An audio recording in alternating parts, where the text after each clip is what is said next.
The Expectation Effect by David Robson, Chapter 2, Apoya's Fraud. How Beliefs Can Transform Recovery from Illness. Few scientific ideas have generated as much excitement or as much outrage as the placebo effect and the potential of the mind-body connection.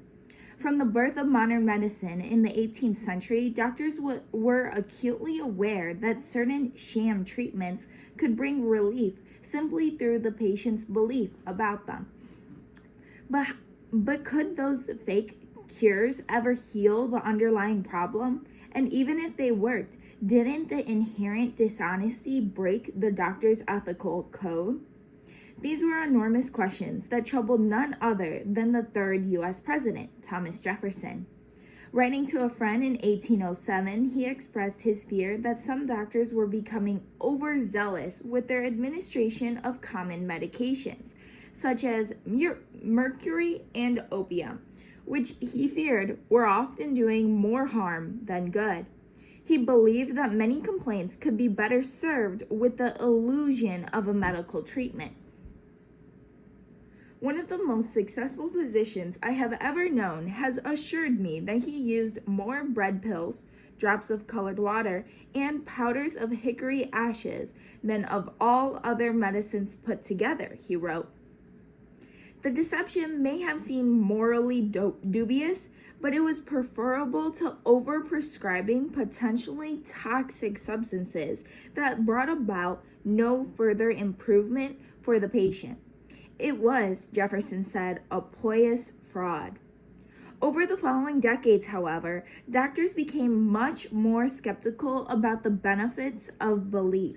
Placebos may bring emotional comfort, they thought, but dummy pills and potions were of little interest to modern medicine, grounded as it was in biological understanding.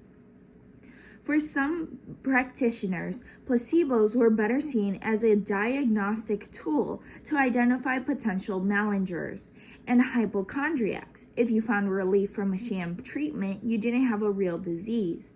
By the mid-18th century, articles in medical journals derided placebo responders as unintelligent, neurotic, ignorant, and inadequate. The Lancet described the placebo effect itself as a humble humbug. Why would anyone spend time researching such an inane phenomenon? As a result of this continued skepticism, the science of placebo has taken a long time to blossom. But we now know that positive expectations can bring much more than emotional comfort, producing real relief for many physical conditions, including asthma, Parkinson's, heart disease, and chronic pain. Even more astoundingly, the cure often occurs through the same mechanisms as the actual drugs prescribed to treat these ailments. The mind-body connection is real and potentially powerful. The fact that we have evolved this remarkable gift for self-healing is mysterious enough, and its evolutionary origins are the source of much debate among scientists. And there are other puzzles, including the fact that the placebo effect is becoming more powerful over time. How can a sham treatment, which is by its very definition inert and chemically inactive, suddenly increase in potency? There is, in fact, increasing evidence that people can respond to a placebo even when they know they are taking a sham treatment, a finding that seems to defy reason. The solution to these enigmas lies in the flourishing understanding of the brain as a prediction machine. This is inspiring some truly groundbreaking strategies to harness all the benefits of positive beliefs without any deception at all. Dummy pills, it seems, are just one way of packaging an expectation effect, and you can rethink your illnesses and accelerate your eventual recovery using other very simple strategies. With the overprescription of many medications and increasing worry, these psychological techniques could not be more urgent. More than 200 years since Jefferson extolled the power of bread pills and colored water, we can tap into the mind-body connection with no need for any kind of fraud, poise, or otherwise. Believing is being. The renewed interest in the placebo effects began with an American anesthesiologist called Henry Beecher. Serving in Italy and France at the end of the Second World War, he often had to treat soldiers with truly horrific wounds, torn flesh, shattered bones, and shrapnel embedded in the head, chest, and abdomen.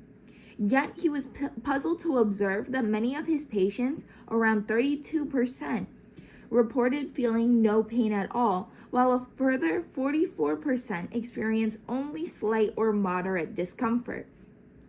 When offered the chance, 3/4 of these people even refused the option of pain-killing drugs. For Beecher, it seemed that the relief of having been saved from the battlefield had created a kind of euphoria that was, by itself, enough to numb their injuries. The patient's interpretation of his illness had somehow allowed the brain and the body to release its own natural pain relief, a phenomenon that went far beyond medicine's understanding at the time. Beecher's realization proved to be a godsend, since morphine was in short supply and soldiers sometimes had to undergo surgery without painkillers, whether they liked to or not. To create the illusion of treatment, Beecher's nurse would sometimes inject the patient with a saline solution while reassuring him that he was receiving the real painkiller. The soldiers often responded surprisingly well to this treatment. Indeed, Beecher estimated that the placebo was about 90% as effective as the actual drug. It even seemed to reduce the risk of cardiovascular shock that can result from surgery without sedation and analgesia, and which can be fatal. These soldiers, who had risked life and limb for their country, were hardly the stereotypical malingers or neurotics who were normally thought to respond to placebos. Nor could you argue that their war wounds were some kind of imaginary disease. Evidently, the placebo response was more prevalent and more interesting than was commonly believed. Beecher marveled at the power of expectation to improve symptoms, but he was more concerned about the implications for the testing of new treatments. Active drugs are expensive and many have undesirable side effects, so you would want to be sure that they are at the very least more effective than a sugar pill or an injection of saline solution. Beecher's research would ultimately lead to the widespread use of the placebo-controlled clinical trial, in which patients are randomly assigned to take either a fake drug, such as a sugar pill, or the actual treatment under consideration. Neither the doctors nor the patients know which one they are taking until the end of the trial, when they are unblinded. Once all the data has been collected, the scientists compare the effects caused by the placebo and the effects experienced by the patients receiving the actual treatment. Only those treatments that significantly outstrip the placebo gain approval. By the 1970s, the U.S. Food and Drug Administration was on board with this protocol, and the placebo-controlled clinical trial was soon recognized as the gold standard of medical regulation. It has been an undoubted benefit to patients. It ensures that they are given probable effective treatments, and it also allows scientists to check the safety of drugs before they are given to the wider population. Unfortunately, this setup still frames the placebo response as a nonsense. As long as the drug performs better than the sham treatment, the placebo response is often ignored rather than exploited. But the effects are at least recorded, providing ample data for researchers interested in the role of expectation in medicine. And their discoveries over the last couple of decades have been truly remarkable. Take the potent pain-killing effect that Beecher had observed on the battlefield, a finding that has been replicated again and again in placebo-controlled clinical trials of analgesics.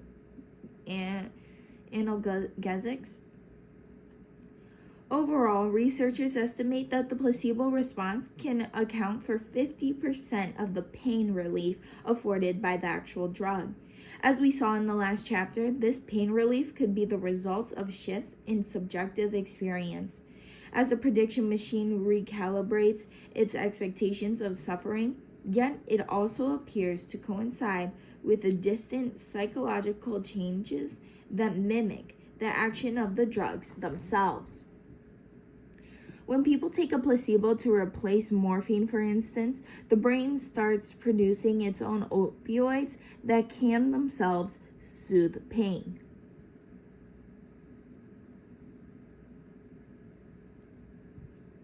To prove this, scientists administered a placebo painkiller alongside the chemical naloxone, which is used to treat morphine overdose by blocking the brain's opioid receptors. Sure enough, the naloxone drastically reduced the placebo pain relief in much of the same way that it would have reversed the effects of the real drug. That reaction would be impossible if the pain relief was simply subjective. Instead, it seems that the brain has its own inner pharmacy, allowing it to create certain chemicals such as opioids on demand. Equally breathtaking benefits can be seen in treatments for Parkinson's disease. The illness is caused by a deficit of dopamine in the brain. Besides being involved in feelings of pleasure and reward, dopamine is essential for the smooth coordination of movements, which is why patients with Parkinson's often suffer from uncontrollable shaking. The drugs that test the disease increase levels of dopamine or act as a substitute for the neurotransmitter by stimulating the parts of the brain that normally respond to it. That would seem to be impossible to achieve with an impotent sugar pill. Yet various trials have shown that placebo treatment can improve the symptoms of Parkinson's parents by around 20 to 30%. Once again, the exception of improvement somehow allows the brain to mine its own inner pharmacy, increasing the brain's natural dopamine supply. Besides changing our brain chemistry, placebos can tune the immune system. Allergies, for example, are caused by an overzealous reaction to typically harmless substances that the body mistakes for a dangerous pathogen. Certain drugs can calm that response, and so can the mere expectation of belief. When people have an allergic skin reaction, for instance, a placebo treatment that ostensibly suppresses inflammation can reduce the itching and the size of the wheals, even though there is no active ingredient. For people with asthma, meanwhile, an empty inhaler provides about 30% of the benefits of the drug salmeterol. A placebo effect may even explain the benefits of certain forms of surgery, such as the fitting of arterial stents. The procedure involves sliding a catheter through an artery to the area of blockage. When that is in place, a little balloon covered in a wired mesh is guided down the catheter.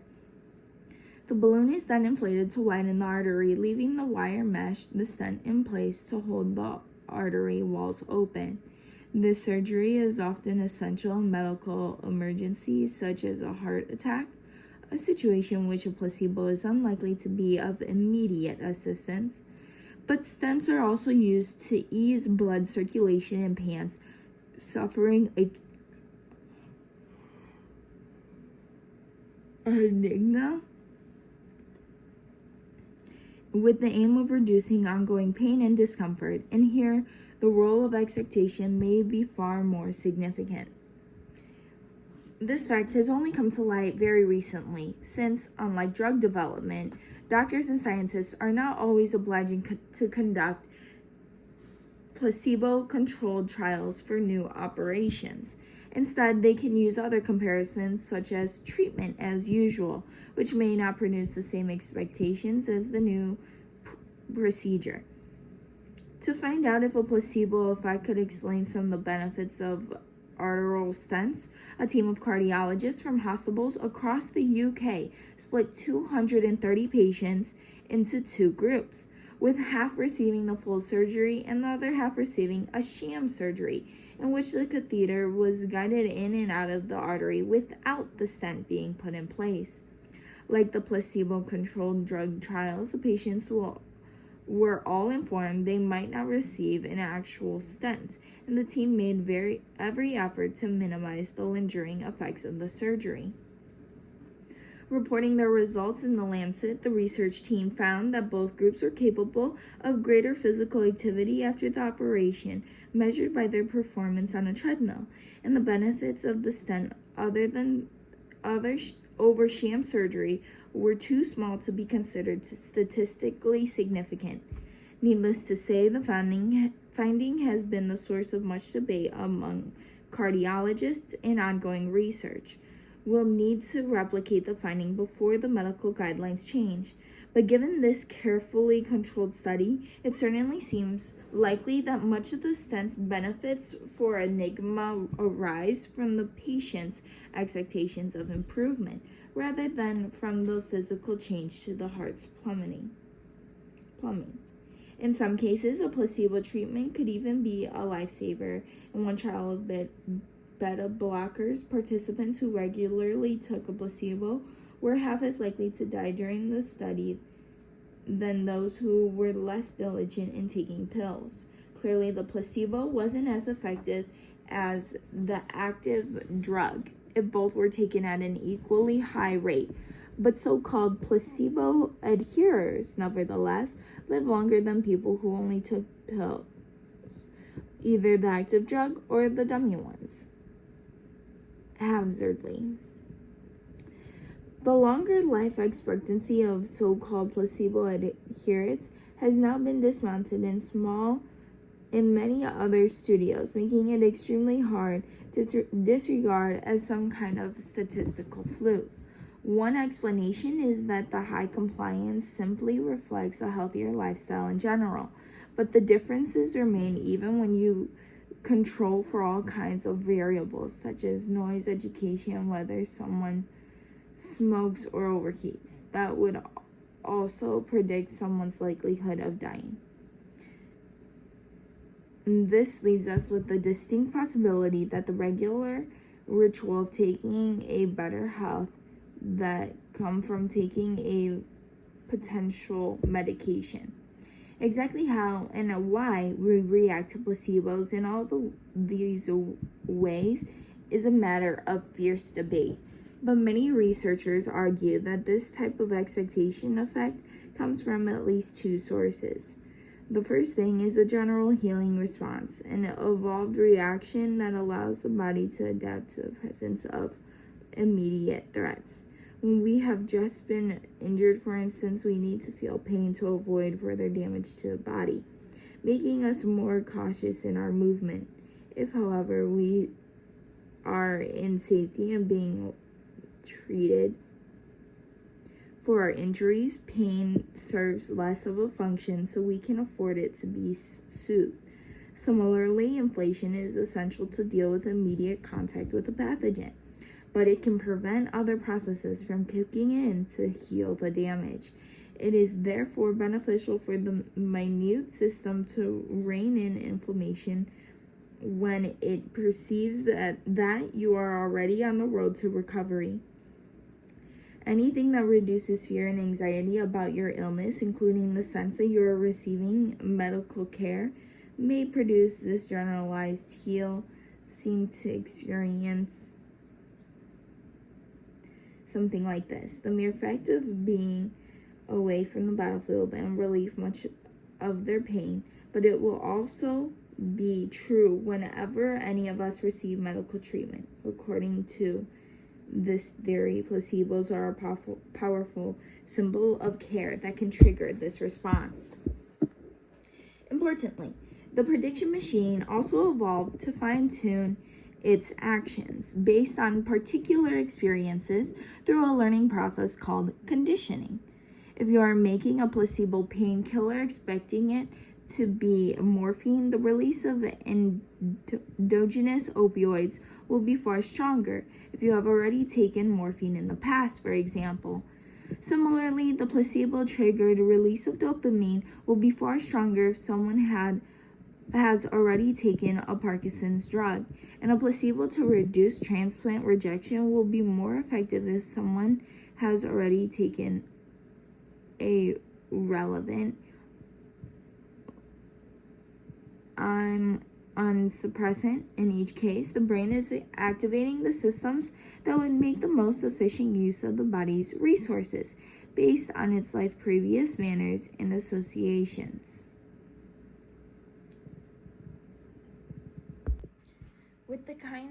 With the right kind of messaging appealing to the right kind of experiences, it may be possible to turn anything into a placebo.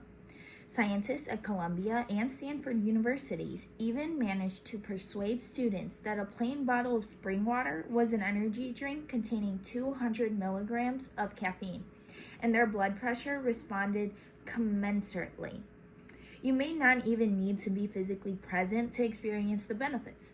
A team from Switzerland have shown that a placebo administered in a virtual reality environment can reduce pain inflicted on a real-life limb.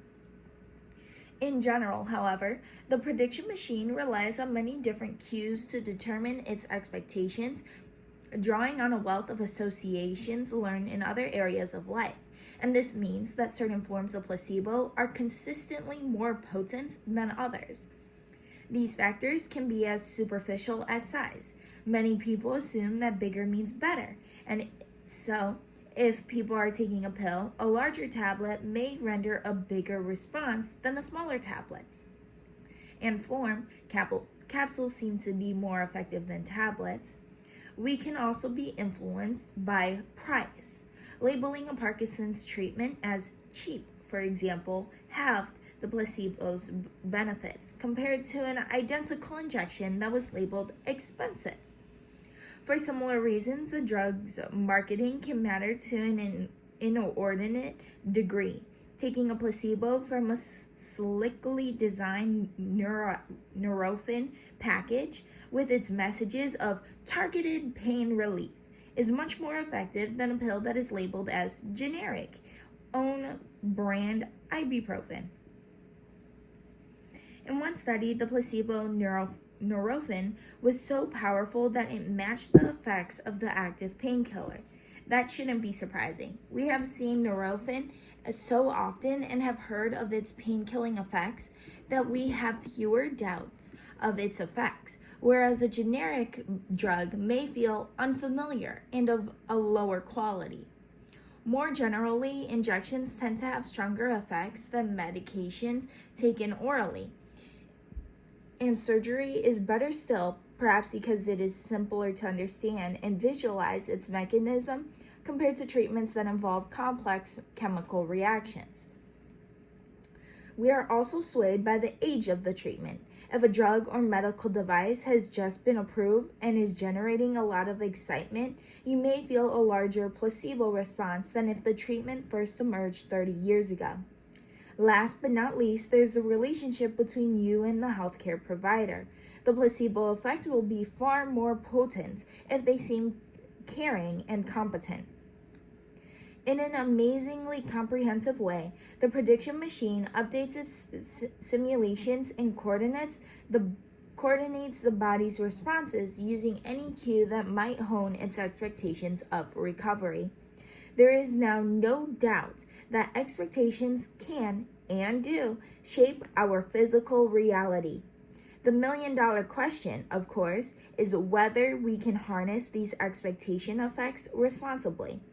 Jefferson might have viewed sham treatments as a ployous fraud, but it is against a doctor's ethical code to lie to a patient, meaning that the deliberate use of the placebo response in general practice has long seemed out of the question, at least officially. In practice, the use of placebos may not be so rare. 12% of general practitioners in the UK report having given saline injections or sugar pills at least once in their career. What if that deception were unnecessary? What if we could know that our treatment was a so-called sham and still get better?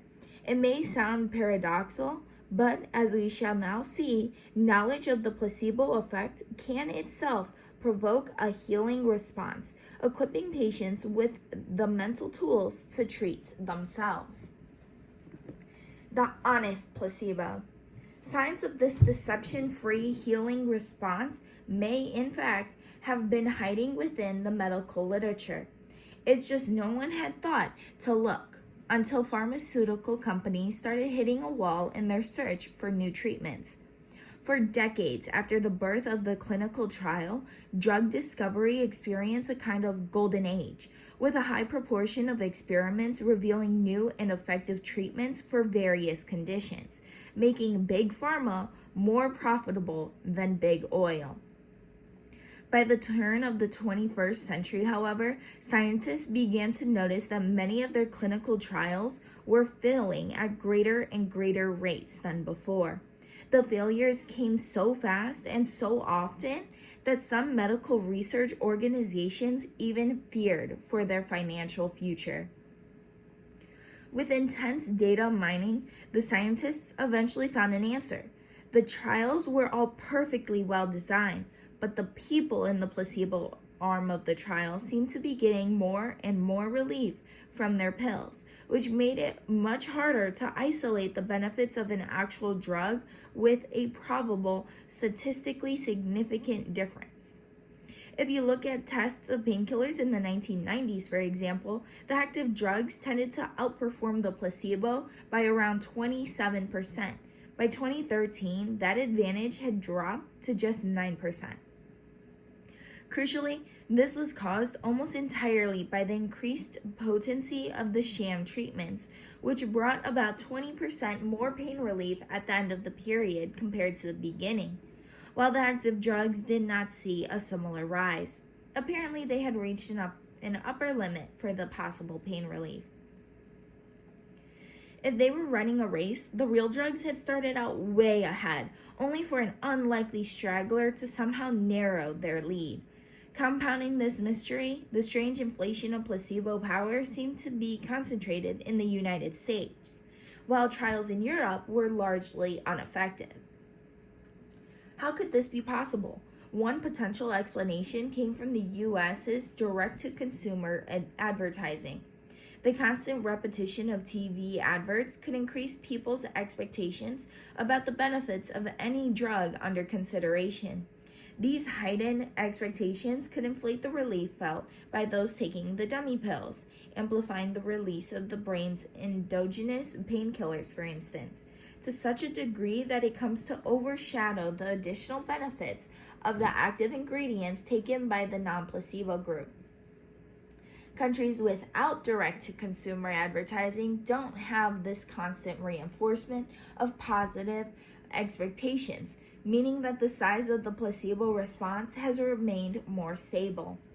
There is, however, an even more intriguing possibility that the dummy pill's increased strength has arisen from greater public knowledge of the placebo response itself.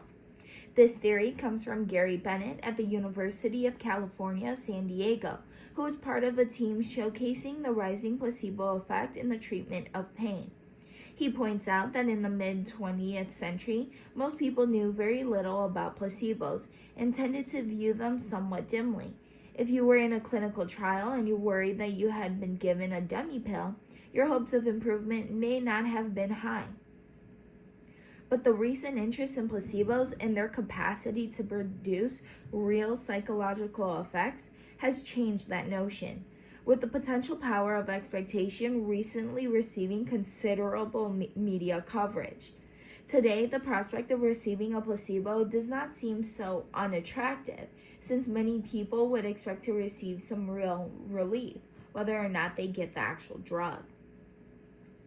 And thanks to the mind-body connection that has become a reality, increasing the potency of the dummy pills to such an extent that the actual drugs struggle to compete.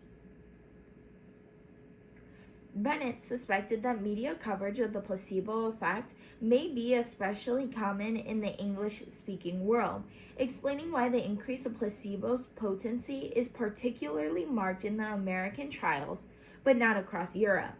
To test the idea, he examined huge corpuses of digitized texts in English, French, German, Italian, and Spanish. As he had hypothesized, the use of the word placebo has risen dramatically in the English-speaking world in recent decades, whereas its usage in other countries has barely increased at all. Importantly, this growing recognition was not limited to academic literature but could also be seen in newspapers, popular magazines, and the scripts of TV broadcasts, outlets where the message is most likely to reach the general public.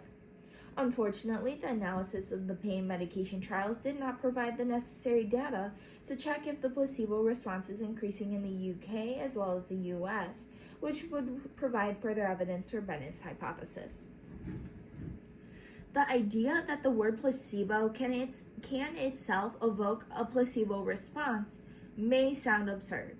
Since the 18th century, the whole concept of the placebo effect has centered on the premise that people must believe they are receiving a real treatment for there to be any noticeable benefit.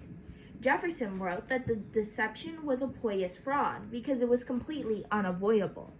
Beecher himself said that it does not matter in the least what the placebo is made of or how much is used as long as it is not detected as a placebo by the subject.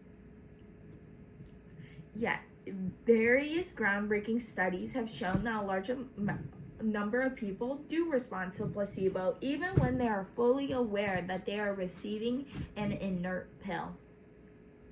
According to Bennett's hypothesis, this may be most common in regions where the placebo effect is already well known, but there is now plenty of evidence that open-label placebos can be equally potent elsewhere, provided scientists give participants a clear explanation of the brain as a prediction machine with the power to influence the body's responses.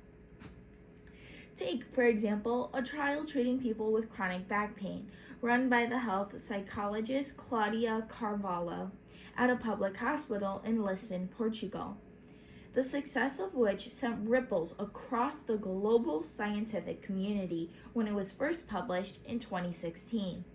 The patients were given a bottle, which was clearly labeled placebo pills, take twice a day, containing orange gelatin capsules. Carvalho explained that the pills contained no active ingredient, but they could nevertheless have powerful effects on the body through processes such as conditioning, and she then showed participants a short video to consolidate the idea. To avoid adding to their existing emotional strain, she also emphasized the fact that they did not need to experience a continual optimistic mood, an unrealistic prospect for someone who is in constant pain. For the placebos to have an effect, it was the simple act of taking the pills regularly that would be essential to the treatment's success. 3 weeks later, the impact was stark, with the participants reporting a 30% reduction in scores assessing their usual and maximum pain, a large improvement that was not seen in a control group of patients who had continued as normal without the addition of the open-label placebos. A separate questionnaire also revealed a marked improvement in their day-to-day activities, such as the ability to leave the home or perform physically demanding jobs. Overall, the benefits of the open-label placebos met the typical threshold for clinical significance, a 30% reduction in symptoms that you would expect of an active treatment. Even more amazingly, Carvalho published a follow-up paper in 2020 showing that these benefits had lingered for 5 years after the original trial ended. The knowledge of the placebo response seemed to have stuck with the participants, increasing their overall capacity to cope with their condition. Carvalho's finding echoes an observation made by many of the scientists I have interviewed from this book, that participants in experiments often find knowledge of expectation effects to be highly empowering, with long-lasting benefits that go far beyond the initial trial. Open-label placebos have now proven successful in the treatment of a number of other conditions, including migraine, irritable bowel syndrome, depression, attention deficit hyperactivity disorder, and menopausal hot flashes. They have even helped to soothe the burning eyes, sore throats, runny noses, and itchy skin suffered by people with hay fever. But it is their pain-killing effects that continue to generate the greatest excitement, since they offer a potential approach to reducing the opioid addiction crisis. According to U.S. Centers for Disease Control and Prevention, 450,000 Americans died of an opioid overdose between 1999 and 2019, many of whom had been hooked on prescription pills. An open-label placebo could reduce people's reliance on those drugs, with the power of expectation helping the brain's natural analgesics to slowly replace the pharmaceutical products. As the patients reduce their dosage of the actual opioid, that may seem ambitious, but our knowledge of the placebo effect offers some sophisticated strategies that could maximize the chances of success. You can initially pair an actual drug with a strong and evocative smell, for instance, strengthening the body's response whenever it receives a placebo pill matched to a similar odor. A recent study led by Leon Morelos Quezada at Harvard Medical School did just that. The participants were all in rehabilitation for severe injuries, such as damage to the spinal cord. For 3 days, they were given a strong opioid alongside a clearly labeled placebo pill and asked to sniff a swab laced with the strong smell of cardamom oil at the same time, after which point they were encouraged to forego the real drug whenever possible. The results were incredible, surpassing the researchers' wildest expectations. At best, they had expected that the placebo pills might cut down the participants' opioid consumption by around a third. In reality, the patients reduced their intake by 66% without any increase in their pain or discomfort. The open-label placebo had allowed them to radically cut their dose of these potentially addictive pills without any extra suffering. The aim now is to build larger, extended trials with the ultimate goal of weaning participants off their pills completely. Anecdotally, Morelos Quezada told me one patient who managed to go opioid-free within just 3 days using the same technique. We need more evidence than a single case study, of course, but for the time being, his results offer another exciting glimpse at the potential use of the placebo response to reduce suffering, without the ethical complications that previously troubled doctors. The power of the word placebo may be the bane of pharmaceutical companies hoping to invent new drugs, but it could be an enormous boon for many patients looking to avoid the risk of addiction or to overcome its iron grip.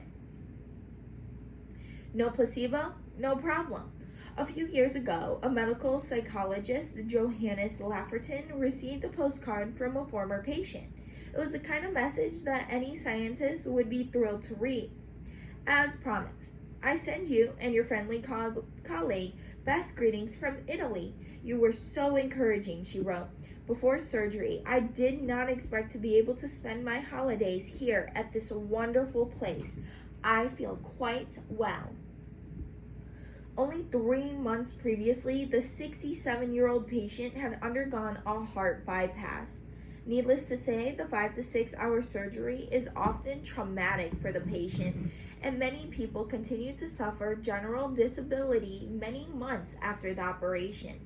Lafferton was part of Winfried Rief's lab in Marburg, Germany, and they hope to ease the recovery process and maximize the benefits of the operation through the mind-body connection, with no placebo pill in sight. The study was known as SciHeart, and it involved 2 in-person meetings and 3 short telephone calls that were designed to improve the patient's expectations of what was about to occur. During these conversations, the psychologist would explain the procedure in detail and describe the ways it could help to alleviate their coronary heart disease, discussions that might be skipped in a typical consultation, but which helped to build up the patient's beliefs in the operation's benefits. The patients were then encouraged to form a personal recovery action plan in which they laid out some optimistic but reasonable outcomes from the surgery. For the 67-year-old patient who sent Lafferton the postcard, this went from smaller steps such as gardening to socializing and traveling with her friends. They were also taught a visualization exercise and asked to imagine their life 6 months after the operation. As a comparison, the Marburg researchers set up a second group who were given more general emotional support in exactly the same number of sessions as those undergoing the new intervention, without explicitly discussing their expectations of the treatment. This control mechanism set a very high threshold, since experiencing empathy and social connection can themselves trigger a healing response.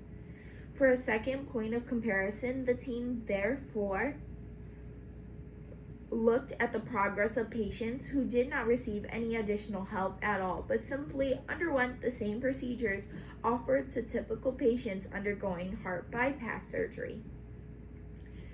Immediate differences among the 3 groups could be seen in the length of people's hospital stays. On average, the patients with enhanced expectations were discharged around 4.7 days earlier than those receiving the standard medical care, while the people receiving the social support fell somewhere in between. When you consider the cost of post-operative hospital care, that advantage alone should make the intervention an attractive proposition for health services, with savings that easily outweigh the expense of the psychologist's time, which came to about 3 hours per patient. The benefits continued to accumulate in the months following the operation.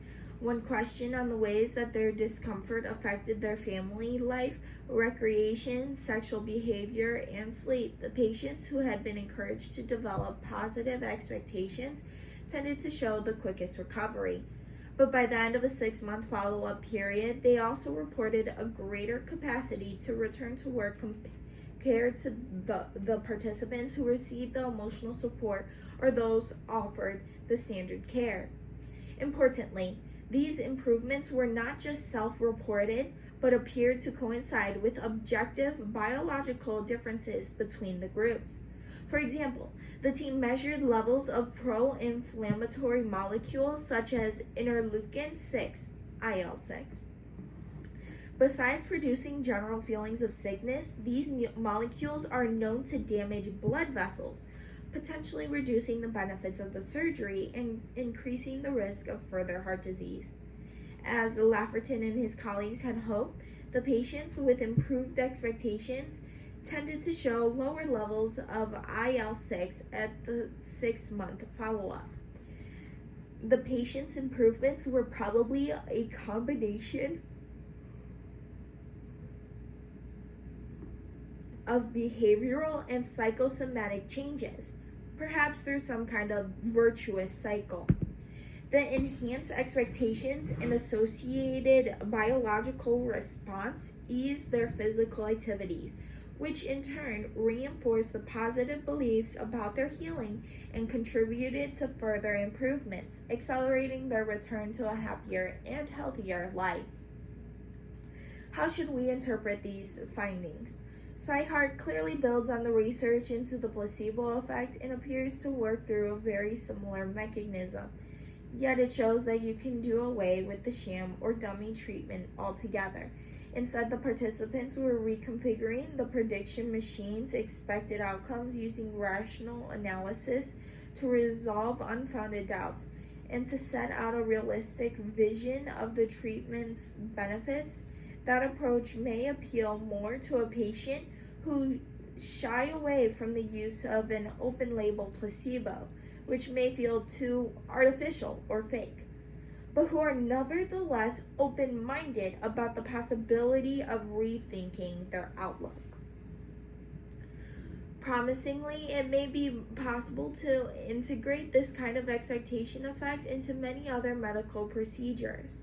Having helped design the SciHeart trial, Keith Petrie and colleagues in New Zealand recently examined whether positive expectations could help people with anemia who were due to receive an iron infusion into the bloodstream. Before they were hooked up to the infusion, the participants were shown a graph demonstrating the changes to expect in their hemoglobin levels, and the reason that this would increase their body's energy supply. 4 weeks later, the scientists gave the participants a standard questionnaire designed to measure their energy levels in daily life, including any potential effects of fatigue on their memory, concentration, and physical activity. Sure enough, they found that patients with the enhanced expectations of the treatment showed markedly lower levels of fatigue than a control group who had instead talked about practical measures like diet and exercise that could improve health overall. By changing people's interpretation of the treatment and their expectations of its success, the short conversation about the treatment's mechanisms had maximized its effects. Sometimes a single sentence may make all the difference. It is common, after all, for doctors to see patients with conditions that will naturally ease with time. In these cases, no active treatment is necessary, but the doctor can still accelerate the healing process with the words they say. In one recent study led by Carrie Lebowitz at Stanford University, participants were first provoked with a mild allergic reaction on the skin, leading to an irritating itchiness. The participants then remained in the lab for around 20 minutes afterwards. For some of them, the researchers simply checked the state of the skin reaction without much comment. For others, they explicitly described how the rash and irritation would soon go away. Those reassurances became a self-fulfilling prophecy that soothed the participants' symptoms, so that they recovered more quickly than the control group. You might hope that this kind of exchange would already be common in medicine, but Lebowitz points out that visits to the doctor are sometimes seen as a waste of time by the patient, unless a medicine is prescribed to validate their illness. Her study shows that prescription-less visits do have value, since the conversation can reduce patients' discomfort without any medication at all.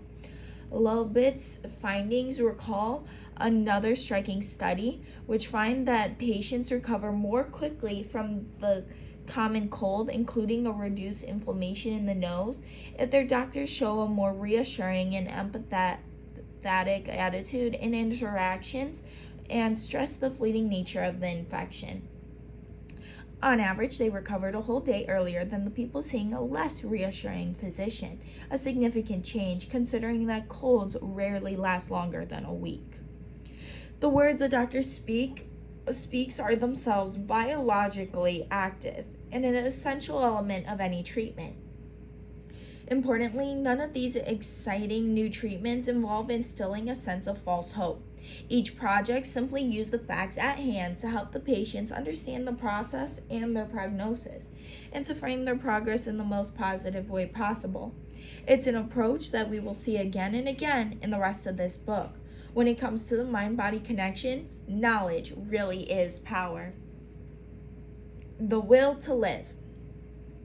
Looking back, it's tempting to wonder how medicine might have progressed if researchers had paid more attention to the kinds of effects that Thomas Jefferson noted in 1807.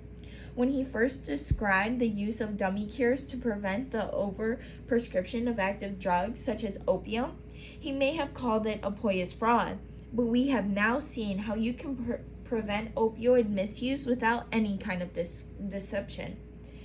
Honest strategies to enhance patient expectations can and should be an essential element of all evidence-based medicine. Jefferson himself did not write on the subject of placebos again. There is, however, another reason why he is of interest to researchers studying the mind-body connection, and that is the specific day that he died. The president's health had started to deteriorate in 1825 with a series of intestinal and urinary disorders. By June 1826, he was completely bedbound, beset by a terrible fever, yet he survived until 4th of July, the 50th anniversary of the signing of the Declaration of Independence.